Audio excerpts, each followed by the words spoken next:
Friday evening, the telephone rang in Early Bird Cottage. Little Miss Late picked it right up. Hi, Miss Late speaking. Hello, Mr. Silly here. I've been given some tickets for what do you call it? A disco tomorrow night. Would you like to come? Oh, yes, right. What a wonderful idea. Right. I'll meet you at 7 o'clock outside the disco. See you tomorrow. Bye. And she put the phone down. Now, Saturday arrived and Mr. Silly waited outside the disco. He waited and waited and waited some more. Poor Mr. Silly went home. The next day, Mr. Silly went to see Miss Late. After a long while, she opened the door. Hi, Mr. Silly. I thought we were going to meet outside the disco. Oh. Late for this, late for that. Miss Late was late for everything. For instance, last year, do you know when she celebrated Christmas Day? January the 25th, exactly 1 month late. Hi. Merry Christmas.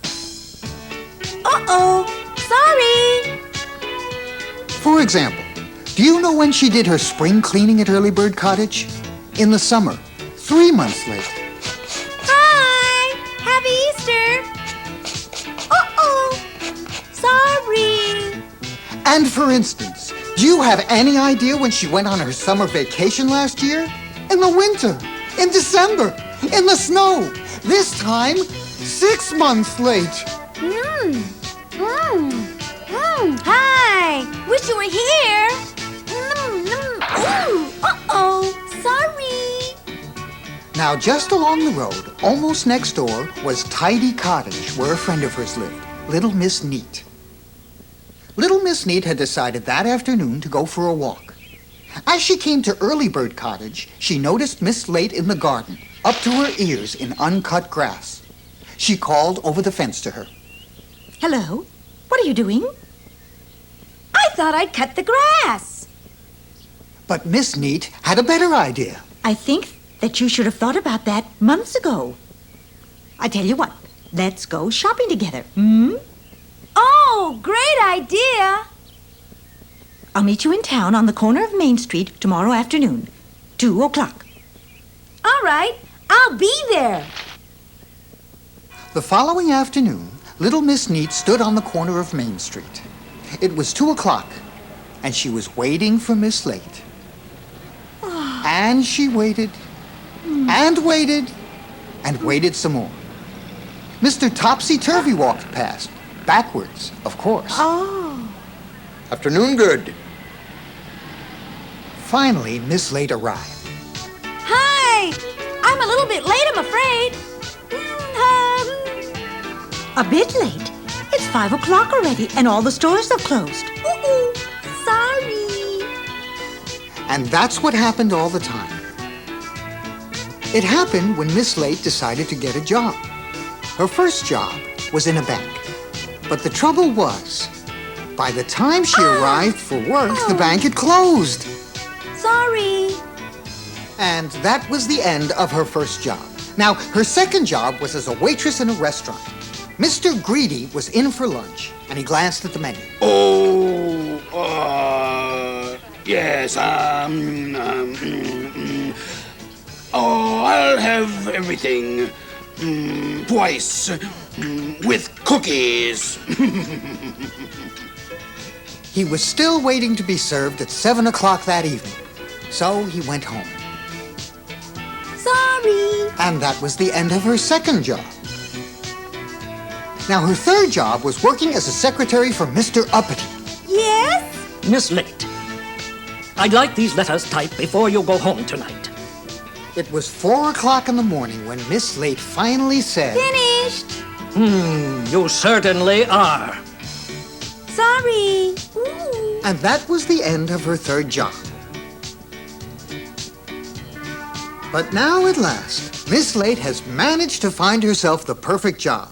She now works for Mr. Lazy, cleaning his house and cooking his meals. And Little Miss Late, being Little Miss Late, is always late for work. So she doesn't arrive for work in the morning. She arrives as Mr. Lazy gets up. Oh, Miss Late.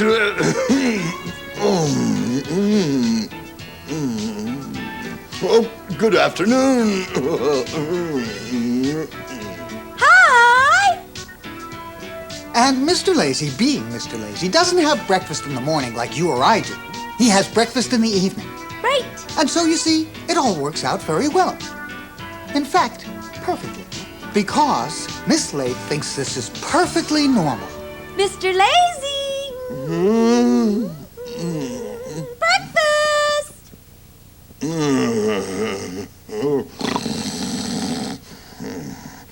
Uh-oh.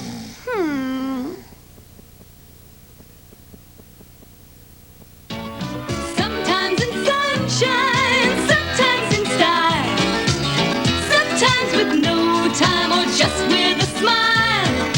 Up to her eyes in surprises and tricks, no disguising, she's a little handful of trouble, a bundle of fun. Glad you could make it, so glad you could come. Little Miss, we're waiting for you. Ready, steady, how do you do? One Monday morning, Little Miss Bossy went for a walk, and she met Mr. Chatterbox.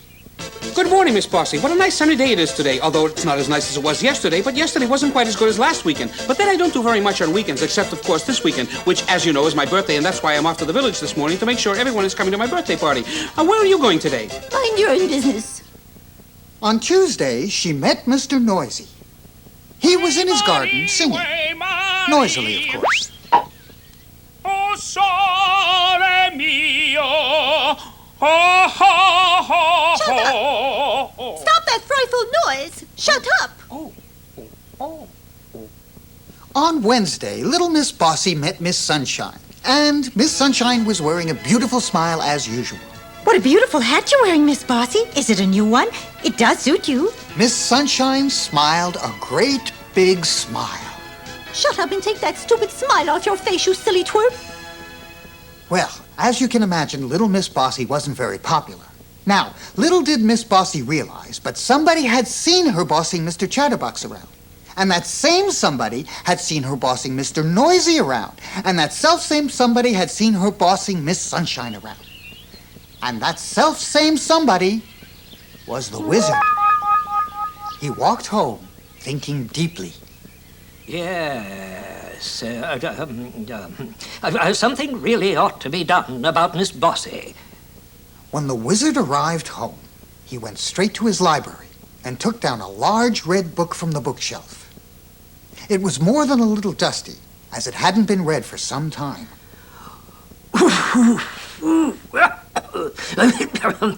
Now, let's see. Now, yes, where is that spell I need? He turned to page 304. The title of the chapter he had chosen began, How to Stop People from Being Bossy.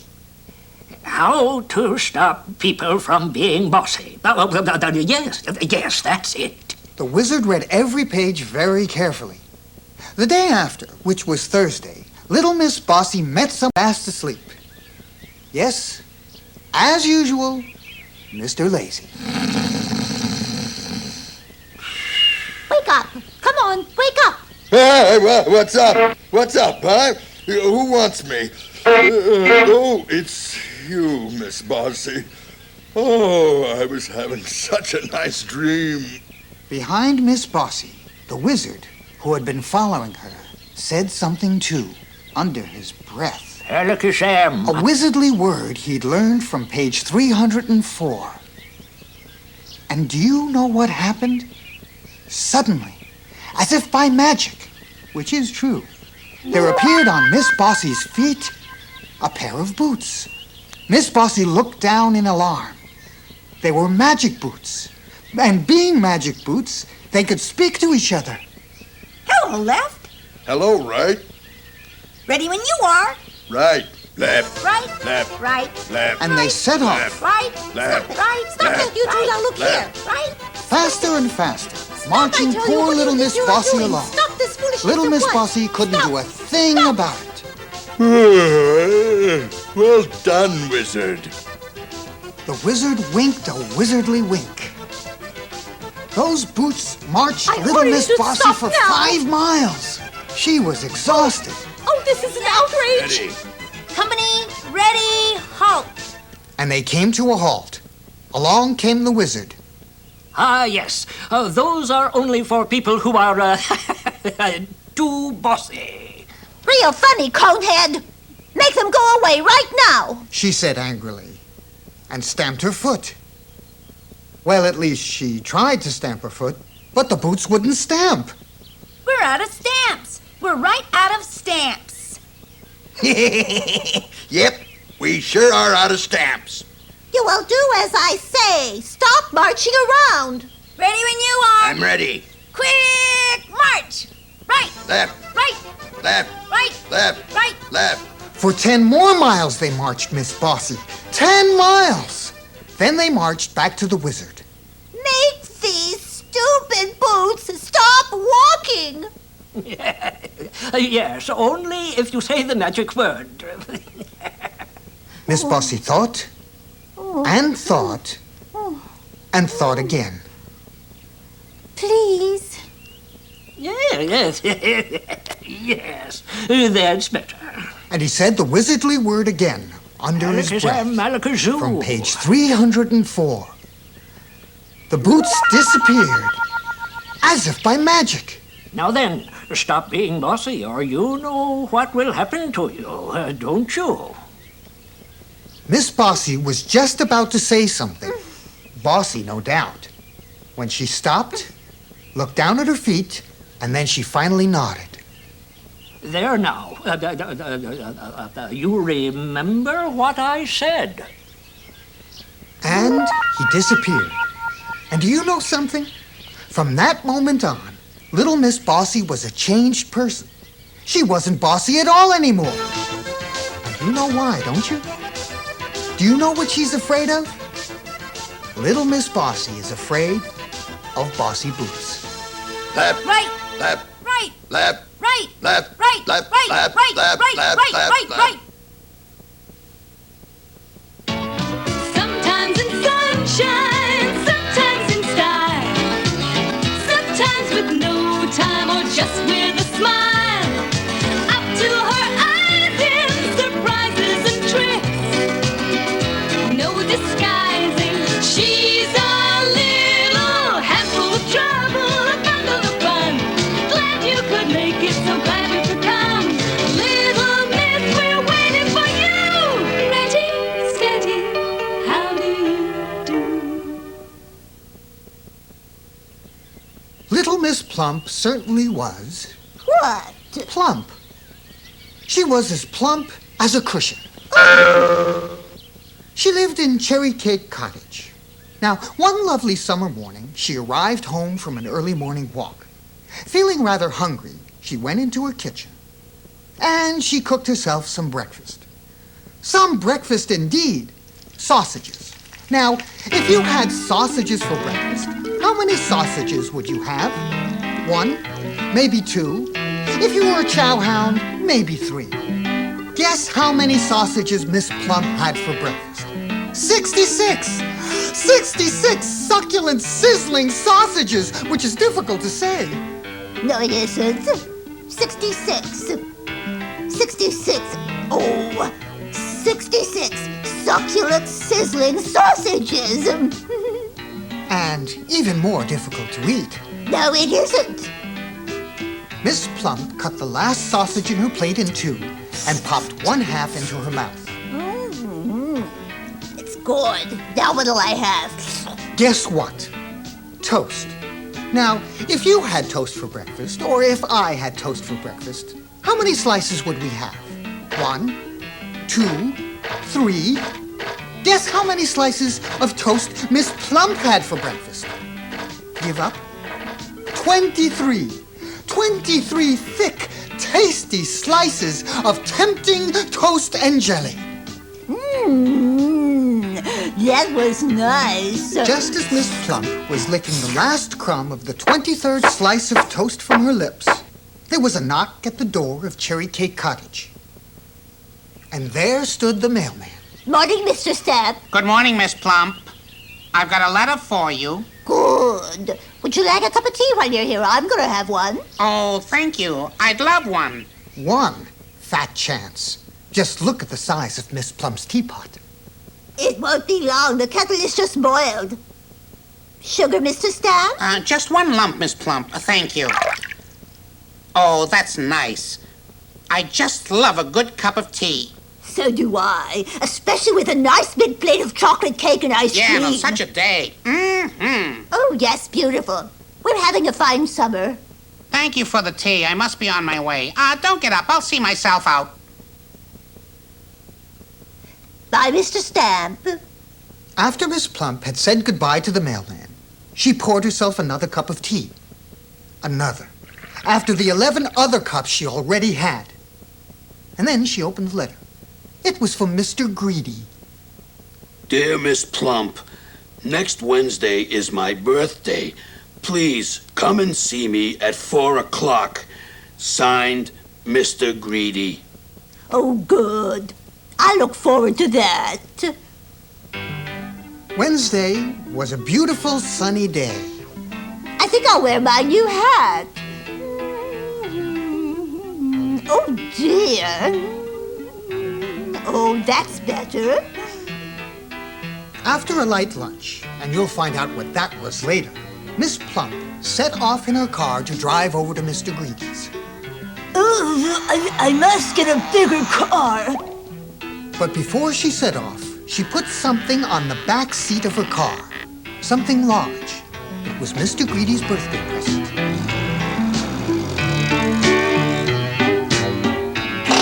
Now, what's wrong with you? Plump, plump, little Miss Plump, how she loves her lovely food. Plump, plump, little Miss Plump, with an appetite for 2 or 3 or 4 or maybe more. She eats and eats and eats some more. At 4 o'clock on the dot, Miss Plump pulled up in front of Mr. Greedy's roly-poly sort of house. Hello, Mr. Greedy. Oh, hello, Miss Plump. Happy birthday, Mr. Greedy. Oh, do come in. Everything is ready. Oh, it's nice to see you again. Oh, Miss Plump, you look charming. Oh, what is this? Not a gift? It's your birthday present. Oh, not really. And he started pulling off the wrapping paper. Oh, it's the loveliest cake I have ever seen. I only put one candle on it because I didn't know how old you were.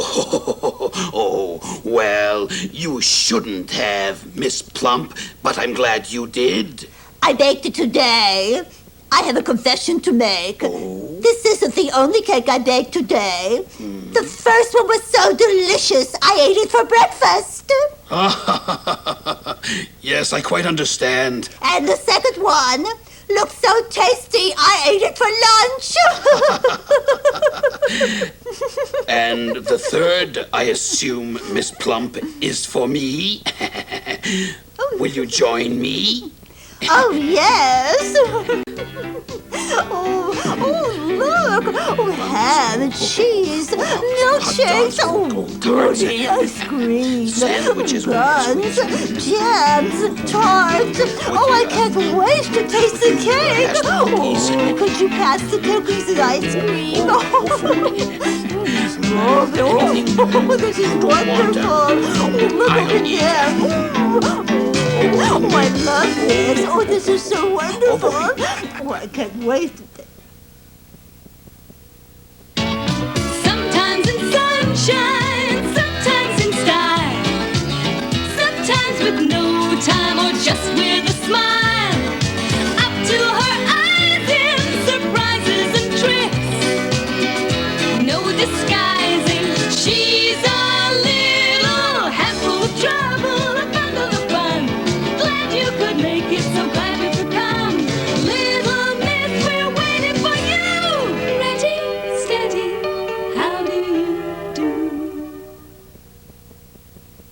Nothing was too good for Little Miss Splendid. She lived in a huge house, surrounded by large gardens. She bathed in a gold bathtub, and she dined off silver plates. Oh, she was splendid. At least, she thought so. Soup, my lady? Said the butler. No, just caviar today, Hargreaves. Very well, my lady. Little Miss Splendid thought a lot of herself. In fact, she thought about nothing else, Good morning, ma'am. said the house guard. Good morning, Hardwell, ma'am. Good morning, ma'am. Said the gardener. good morning, Casey, ma'am. Casey. Good morning, madam. Will you need your car today? Said the chauffeur. Not today, Williams. That day, while she was taking a stroll around her lovely gardens, Little Miss Splendid came upon a small door in one of the walls. She'd never noticed it before. Now, I wonder what this is. Ugh. She found herself on a road. Along came Mr. Small out for a short walk. Good morning. Little Miss Splendid stuck her nose in the air, even higher than she had, and walked past him as if he wasn't there. What a common little man. She came to a bus stop. Mr. Happy and Mr. Daydream were waiting for a bus to take them into town. Hello, who are you? I am splendid. Oh, I'm Happy. Happy to meet you. And this is my friend, Mr. Daydream. Are you going to catch the bus? Me? The bus? Never. I have never, ever in the whole of my life taken a bus. You have to sit next to people on buses, and that would never do. Mr. Happy couldn't think of anything to say to that. Miss Splendid walked off with her nose very high in the air. As you can see, Miss Splendid certainly had a high opinion of herself. And wherever she went, she never saw anything but herself. Miss Splendid arrived in town. She looked at herself in all the shop windows as she walked down the street. Splendid, splendid. I must say I do look absolutely splendid. Then something caught her eye. It was there in the middle of the window of the hat shop. It was a hat. Not just a hat, but a hat and a half. The most magnificent, Sumptuous, desirable, gorgeous, spectacular, amazing, splendid hat you've ever seen. Little Miss Splendid was completely overcome at the thought of owning that hat. Shop! Shop!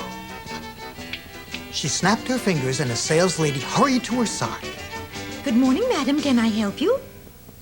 I wish to try on the hat in the window. This one, madam? Yes. Oh, magnificent. I'll take it. Don't bother to wrap it. I'll wear it. And would you care to know how much it costs, ma'am? Costs? Costs? I never discuss money matters. Put it on my account. Thank you, madam. Goodbye. Little Miss Splendid stood on the pavement and held up her hand. Taxi! Taxi! Take me home.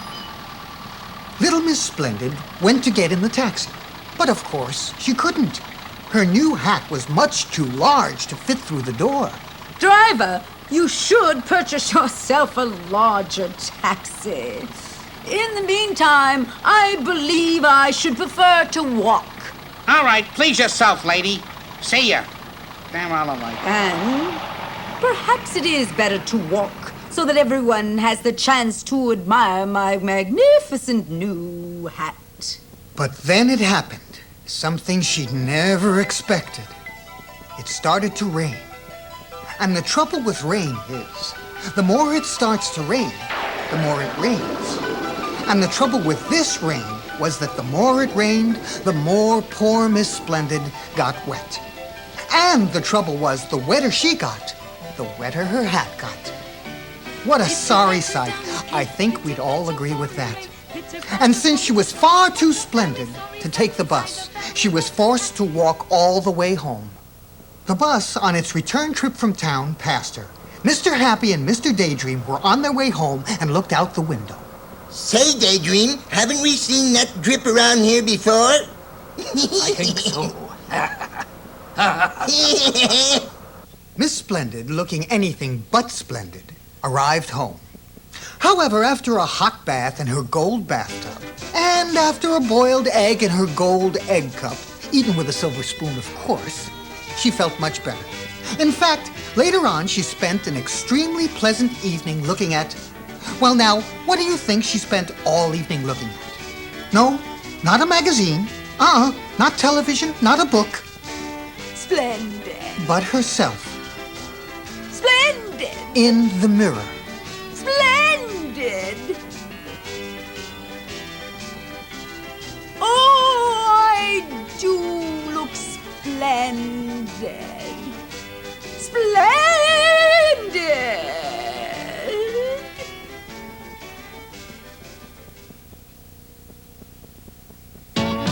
Sometimes in sunshine, sometimes in style, sometimes with no time or just with a smile. Up to her eyes in surprises and tricks, no disguising. She's a little handful of trouble, a bundle of fun. Glad you could make it, so glad you could come. Little miss, we're waiting for you. Ready, steady, how do you do? Early one morning in the summer, Little Miss Magic awoke in her bedroom in Abracadabra Cottage, which is where she lived. She yawned a yawn and got out of bed. She went to the bathroom to brush her teeth. Breathe. She said to the tube of toothpaste. And guess what? The tube of toothpaste jumped up and squeezed itself onto Little Miss Magic's toothbrush. Honestly, Little Miss Magic isn't called Little Miss Magic for nothing. When she tells something to do something, it does it. She went downstairs to the kitchen for breakfast. Boil. She said to the kettle, and it did. Toast. She said to the toaster. Spread. She said to the knife, and the knife jumped up and spread some butter on the toast. Pour. She said to the coffee pot, "Don't you wish you could do things like that?" She was enjoying a second cup of coffee when there was a knock on the door. Open. She said to the door. And as it did, there stood Mr. Happy. But he didn't look happy at all. In fact, he looked exactly the opposite. Oh, you look sad. What's the matter? Everything. Come in and tell me about it. Would you like a cup of coffee? Yes, please. Pour. She said to the coffee pot. Sugar. 2, please. 2 lumps. Jump. 2 lumps jumped out of the sugar bowl and plopped into the cup. Stir. And a spoon stirred Mr. Happy's coffee. Now, what is it? Oh, it's Mr. Tickle.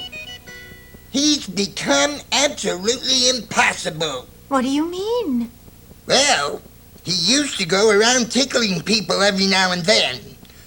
But now he's going around tickling people all the time. Little Miss Magic looked at him. It can't be that bad. Cheer up. And of course he did.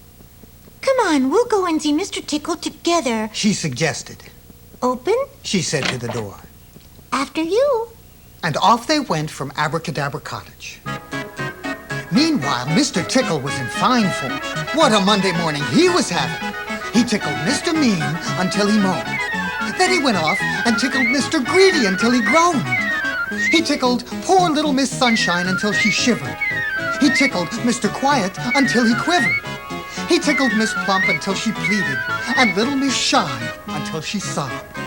Not to mention the mailman, a policeman, the doctor, 3 dogs, 2 cats, and a worm.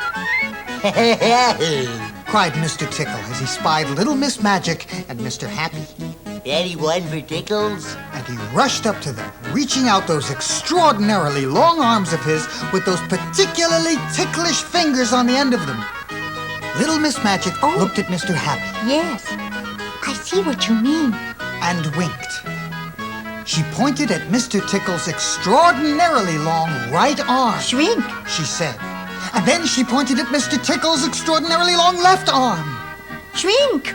And as you remember, when Little Miss Magic tells something to do something, it does it. Mr. Tickle's arms were suddenly not extraordinarily long. They were extraordinarily ordinary. Hey, that's not fair. You've got and spoiled all my fun. It might have been fun for you, but it wasn't much fun for anyone else. Come and see me tomorrow. Said Little Miss Magic to Mr. Tickle. There. She smiled. Happy now? Mr. Happy smiled that famous happy smile of his. I'll say I am. Come on and I'll buy you an ice cream cone. And off they went to find some ice cream, Ice cream. said Miss Magic happily. Yes, we'll have 2 raspberry ripples. Said Mr. Happy, laughing. On Tuesday, Mr. Tickle went over to Abracadabra Cottage. He knocked at the door. Open? And of course, the door opened by itself. Hello, Mr. Tickle. Come in. I expect you'd like me to make your arms long again. Oh, yes, please. Very well. Mr. Tickle's face lit up. On one condition. Oh? His face fell. You will be allowed only 1 tickle a day. Yes? Only 1 tickle? Promise. I promise. Grow. And both Mr. Tickle's arms grew back to their original length. Now don't forget, 1 tickle a day. Or else. Oh. Mr. Tickle went out through the door. Goodbye. She said to him. Now shut. And of course, it did. Mr. Tickle stood outside of Little Miss Magic's cottage. Oh, well. I guess 1 tickle a day is better than no tickles a day. He thought. It was then that he saw one of the downstairs windows of Abracadabra Cottage was open. 1 tickle a day. And a small smile came to his face. 1 tickle a day. And on that Tuesday morning, as one of those extraordinarily long arms reached in through the open window of Abracadabra Cottage, the small smile on the face of Mr. Tickle turned into a giant grin. 1 tickle a day.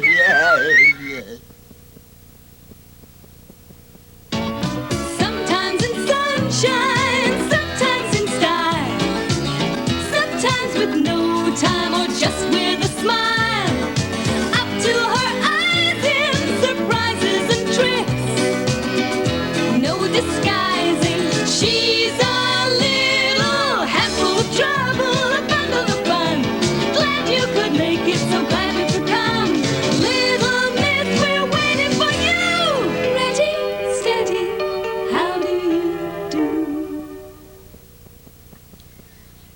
Little Miss Shy just couldn't help it. Being shy, that is. She lived all alone in a little house quite a long way from where you live. In fact, quite a long way from where anybody lives. In fact, it was completely surrounded by a high brick fence. The name of her little house was Thimble Cottage. Letter for Miss Shy. Little Miss Shy slipped under the table in terror. The mailman outside knocked again. Little Miss Shy, staying hidden under the table, put her hands over her ears and closed her eyes, trembling fearfully. Anybody home? Anybody home? Well, I guess not. She must be out. The mailman pushed the letter he was carrying through the door and walked away. Little Miss Shy waited and waited and waited until the sound of his footsteps had died away. And then she waited some more. In fact, she spent most of that day under her kitchen table. It was dark by the time little Miss Shy dared to come out. And there it was on the doormat, the very first letter she'd gotten in her whole life. She opened it very cautiously. Oh, it's from Mr. Funny. You are invited Wrote Mr. Funny. to a party on Saturday at 3 o'clock. It's going to be fun, and more fun. Oh, Little Miss Shy was horrified. fun. She looked at the letter one more time. I can't go. I can't. There'll be people there. People. In the whole wide world, there was absolutely nothing that frightened Miss Shy as much as the thought of people. She worried about it all night long.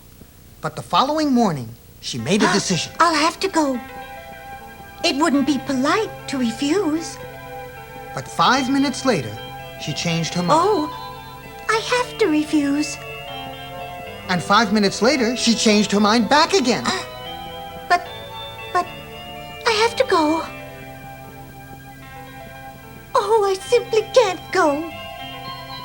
That's right. She didn't sleep that night at all. The next day was Friday. Miss Shy awoke with a smile. She was going to the party. Yes. I'm going. Yes, I really am. I really decided that I am going. And that Friday, little Miss Shy changed her mind 144 times. That's how many 5-minute intervals there are in a day. She was going to the party. She wasn't going. She was. Oh gosh, it was a very long day.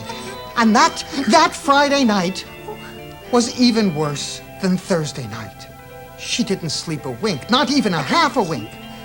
Saturday morning came and went. Saturday lunchtime came and went. Little Miss Shy just couldn't eat a thing. 1 o'clock in the afternoon came and went. 2 o'clock in the afternoon came and went. And then 3 o'clock, the party time came and went. But poor little Miss Shy didn't. I can't. She couldn't. She just sat there. go. A tear rolled down her cheek. Oh, I wish I'd gone. I wish I'd gone. 4 o'clock came. There was a loud knock at the door. The door opened and in walked Mr. Funny. I knew you wouldn't come, so I've come to take you to the party. Little Miss Shy blushed and blushed and blushed. I mean, really. Come on now, dear. Come on, you'll enjoy it once you're there. Come on now, let's go. And he marched the blushing little lady off to his party. Everybody was there. Come to a party, come to a dance. Come out and play with us, just take a chance. Little Miss Shy, you seem so afraid. Try it before it's too late. Have some cake. Said Mr. Green. Thank you. You're so kind. Mr. Tickle offered her not 1 but 2 glasses of lemonade, in a roundabout sort of way. Mr. Mischief made her jump with a noisy party squeaker, and she dropped her lemonade all over poor Mr. Small. Sorry. She apologized. Oh, dear, you've got no wet. No, don't mention it. Mr. Dizzy gave her a lovely party hat, and Miss Shy began to feel better. Everybody talked to her, and everybody was very nice, and gradually, the longer the party lasted, bit by bit, little by little, eventually, guess what happened? She stopped blushing, and little Miss Shy actually began to enjoy herself. Told you. You see, it's quite harmless once you let yourself go. I am glad you decided to do that, because it makes you very happy. Quite painless once you get used to it. You're not shy at all. Little Miss Shy nodded and giggled. She was having the time of her life, and only blushing a bit. And you know who she met at the party? Mr. Quiet. I used to be shy like you. Oh, were you? Would you like to come Yeah. to Simba Cottage Me? to see me, perhaps tomorrow? Visit you? At your house? Oh, well, I... Mr. Quiet stammered and blushed like a sack of tomatoes. And then he fainted. Oh.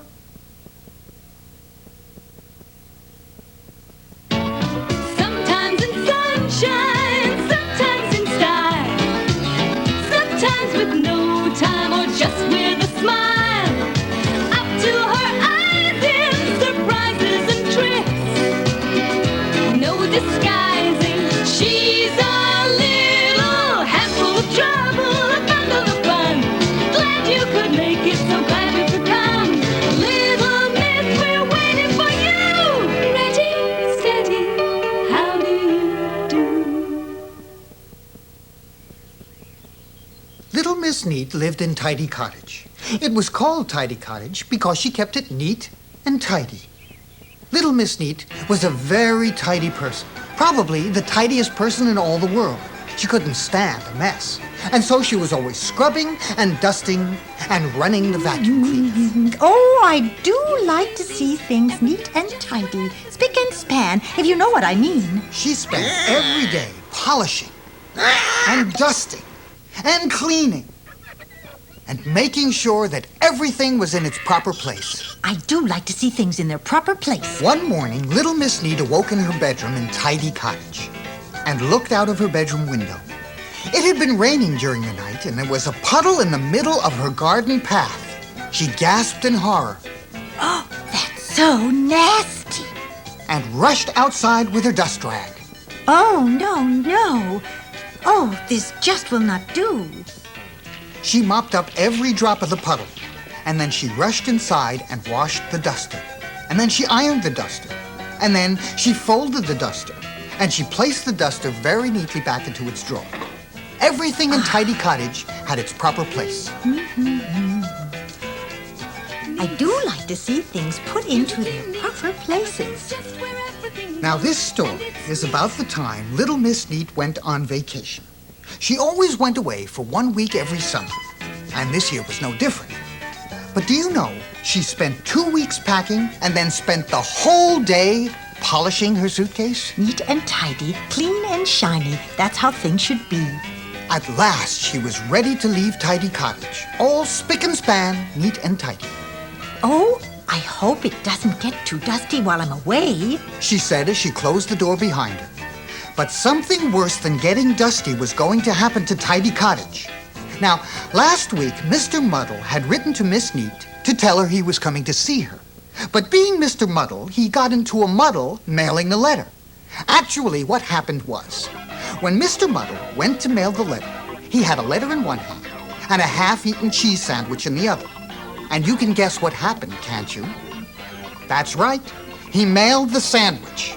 A mailed cheese sandwich. Oh, yes. It'll be nice seeing Miss Neat again. He chuckled to himself as he walked home. This sandwich is a bit chewy. It was the day after Miss Neat left that Mr. Muddle arrived and knocked on the door. There was no reply. Bye. He shouted. Then he realized he should have said hello. Hello? You see, he isn't called Mr. Muddle for nothing. Nobody home? He called. He pushed open the door, Oh, dear. he thought, as he looked around. Nobody home? Never mind. I'll just make myself a cup of hot chocolate and wait for Miss Neat. So he went into the kitchen of Tidy Cottage and made himself a cup of hot chocolate. And waited, and waited, and waited some more. I think I'll have another chocolate. Now, where in the world did I put that pot? Where did I put the chocolate? Where did I put the milk? Where did I put the sugar? Where did I put the spoon? By the time he got to drink the hot chocolate, it was getting dark and time to go home. 1 week later, a taxi arrived outside Tidy Cottage, Here we are, miss. Home, sweet home. said the taxi driver. That was a lovely vacation, but I'm glad to be home. I'm gasping for a cup of chocolate. She walked up the path. Thank you. Goodbye. Miss Neat went through the front door and looked around. not too dusty, I think I'll make that nice cup of chocolate I promised myself before I start unpacking and tidying. But making a cup of chocolate after a Mr. Muddle visit isn't quite as easy as it sounds. Little Miss Neat eventually found the pot, not in its proper place. In the refrigerator? And she eventually found the milk, not in its proper place. In the teapot? And the chocolate. In the sugar bowl? And the sugar. In the milk And jug? a cup. In the oven? And a saucer. In the bread box? But could she find a teaspoon? I can't find a teaspoon. She could not. The telephone rang. Little Miss Neat picked it up. Hello, Miss Neat here. At the end of the line, Mr. Muddle suddenly realized he was holding the telephone the wrong way around, so he turned it the right way around. Goodbye. He began, Who is this speaking? Well, it's you. replied Mr. Muddle. Miss Neat thought for a moment. Oh, it's Mr. Muddle speaking, isn't it? Well, yes. Replied Mr. Muddle, getting it right for once. And you paid me a visit while I was on vacation, didn't you? Yes, I did. Replied Mr. Muddle, getting it right for twice. Can I come and see you now that you're back from vacation? I suppose so. Goodbye. Right. Hello. Hello. Said Mr. Muddle, and put the phone down. Little Miss Neat sighed a heavy sigh and sat down in the armchair next to the phone. Oh! She looked underneath the cushion, and there were all her knives and forks. Oh, my. I don't think Little Miss Neat will be taking a vacation next year. Do you?